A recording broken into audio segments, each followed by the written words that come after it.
Veterans are rightly fired up after losing their federal jobs, saying that they feel utterly betrayed by Elon Musk and Donald Trump because they didn't anticipate the planned cuts actually affecting them. And I understand some people will be like, hey, you effed around and now you're finding out.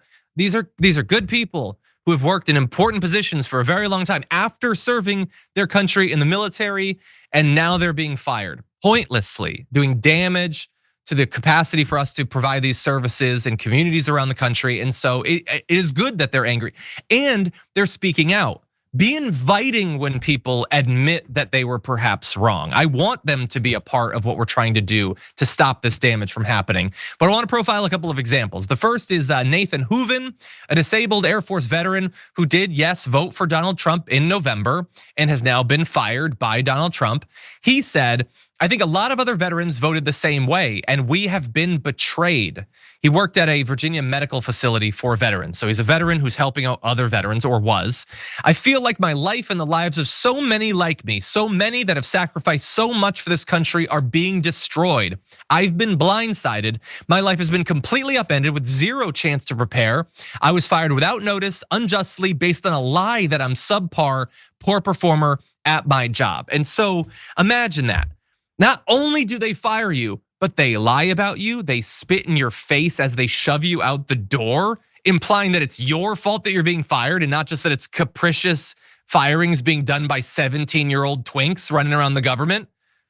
Like, imagine that if you're Nathan Hooven.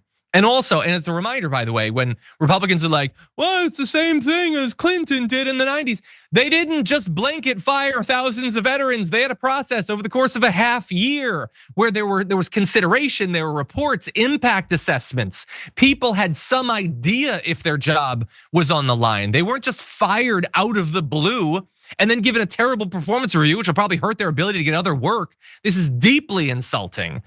Matthew Sims is another Army veteran we're gonna talk about. Lost his job as a program support assistant at a mental health clinic at a VA in Salem, Virginia, after moving with his family, his wife and 3 children, from Texas. He voted for Trump and said that he supports reducing the size of federal government, but not this way. He says, I support downsizing, but it's just the way they're going about doing it. It's like the chainsaw approach, I guess. That's what Musk has said, I guess, versus the surgical approach that they should be doing, but that they're not doing and they're never going to do. So let's just be clear about that.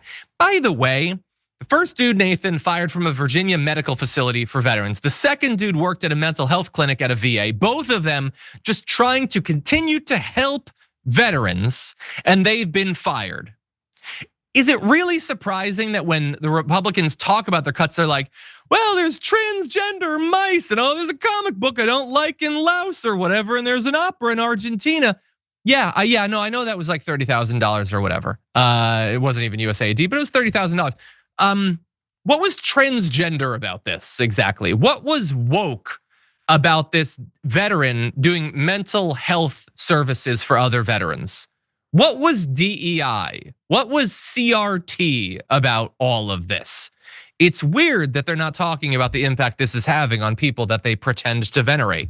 And we have one more, by the way. Jared Evans, a recreational therapist at the Salem VA, was also fired. So again, all these people are veterans helping veterans.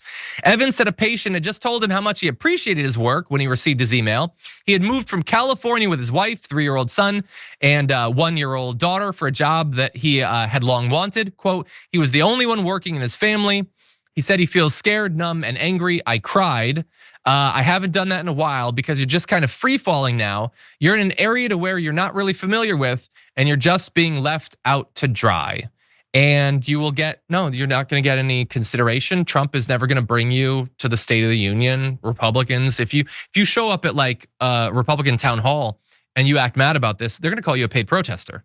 They're gonna imply that Soros sent you or whatever. And again, I think that's grotesque. I value your service, both when you were an actual service member and your work with the VA, but they don't care. And it's gonna go way beyond that.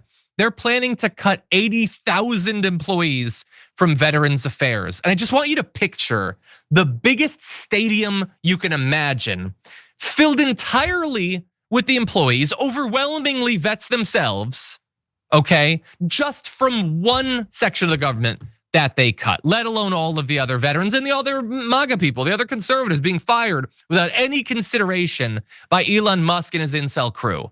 And so again, I'm glad that there are people that are actually profiling their experience, their stories. HuffPost talked to a bunch of them. We're trying to signal boost that. Interesting though that Fox is not bringing them on. They don't give a damn about this. They love the cuts because they think it's going to lead to more tax cuts. And that's the only thing that they actually value, not conservative and veteran lives.